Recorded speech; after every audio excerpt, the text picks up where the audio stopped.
സാക്ഷരതയിൽ ഒന്നാമത് നിൽക്കുന്ന സംസ്ഥാനമാണ് കേരളം. വിദ്യാഭ്യാസ മേഖലയിൽ രാജ്യത്തിന് തന്നെ മാതൃകയാണ്. കേരളത്തിലെ പൊതുവിദ്യാഭ്യാസ മേഖല പുരോഗതിയുടെ പാതയിലാണെന്നും നയപ്രഖ്യാപന പ്രസംഗത്തിൽ പ്രശംസ നേടിയിരിക്കുകയാണ്.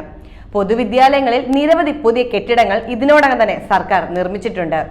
ഓൺലൈൻ ഹൈടെക് വിദ്യാഭ്യാസത്തിന്റെ കാര്യത്തിൽ കേരളം രാജ്യത്ത് ഒന്നാം സ്ഥാനത്താണ്. ഇതുമായി ബന്ധപ്പെട്ട് യൂണിസെഫിന്റെ അന്താരാഷ്ട്ര റിപ്പോർട്ടിൽ കേരളത്തിന് ഒരു പ്രത്യേക പരാമർശവും ലഭിച്ചു. ഉച്ചഭക്ഷണ പദ്ധതി നിലനിർത്തി പോകുന്നതിനും സ്കൂൾ തുറക്കുന്നതിന് മുമ്പ് തന്നെ വിദ്യാർത്ഥികൾക്ക് പാഠപുസ്തകങ്ങളും സൗജന്യ യൂണിഫോമും നൽകുന്നതിൽ സംസ്ഥാനത്തിന് സാധിച്ചിട്ടുണ്ട്. ദേശീയ സംസ്ഥാന തലങ്ങളിൽ പാഠ്യപദ്ധതി പരിഷ്കാരങ്ങൾ പുരോഗമിക്കവേ 6ാം ക്ലാസ് മുതൽ 12ാം ക്ലാസ് വരെയുള്ള പാഠപുസ്തകങ്ങളിലെ ചില ഭാഗങ്ങൾ NCERT നീക്കം ചെയ്തിട്ടുണ്ട്. NCERT നീക്കം ചെയ്ത പ്രധാന ഭാഗങ്ങളിൽ മുഗൾ ചരിത്രവും ഇന്ത്യയുടെ വിഭജനവും, മഹാത്മാഗാന്ധിയുടെ രക്തസാക്ഷിത്വവും, പഞ്ചവത്സര പദ്ധതി, അടിയന്തരാവസ്ഥ, ഇന്ത്യയിലെ ജനകീയ പോരാട്ടങ്ങൾ, ഇന്ത്യയിലെ സാമൂഹിക വ്യവസ്ഥിതികളും ജാതി സമ്പ്രദായവും ഉൾപ്പെടുന്നതാണ്. ആയതിനാൽ കുട്ടികളിൽ യഥാർത്ഥ ചരിത്രപരവും സാമൂഹികവുമായ അവബോധം ഉറപ്പാക്കുന്നതിനായി ഹ്യൂമാനിറ്റീസിൽ കേരളം കൂടുതൽ പാഠപുസ്തകങ്ങൾ ഉൾപ്പെടുത്തിയിട്ടുമുണ്ട്. 4 വിഷയങ്ങളിൽ കൂടുതലായി 6 പാഠപുസ്തകങ്ങൾ പുറത്തിറക്കിയിട്ടുമുണ്ട്.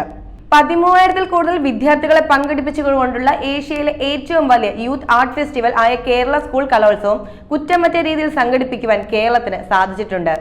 കായികമേള, സ്പെഷ്യൽ ആർട്ട് ഫെസ്റ്റിവൽ, ശാസ്ത്രമേള എന്നിവയും മികച്ച രീതിയിൽ സംഘടിപ്പിക്കാൻ സാധിച്ചു.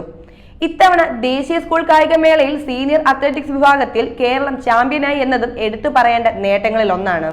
വിദ്യാഭ്യാസത്തിൽ ഭിന്നശേഷി കുട്ടികൾക്ക് പ്രാപ്യമാകുന്ന ശുചിമുറികൾ, സ്കൂളുകളിൽ ഓട്ടിസം പാർക്കുകൾ നിർമ്മിക്കൽ ഉൾപ്പെടെയുള്ള അടിസ്ഥാന സൗകര്യ വികസനത്തിലാണ് എന്റെ സർക്കാർ അങ്ങേയറ്റം ശ്രദ്ധ പതിപ്പിക്കുന്നത്.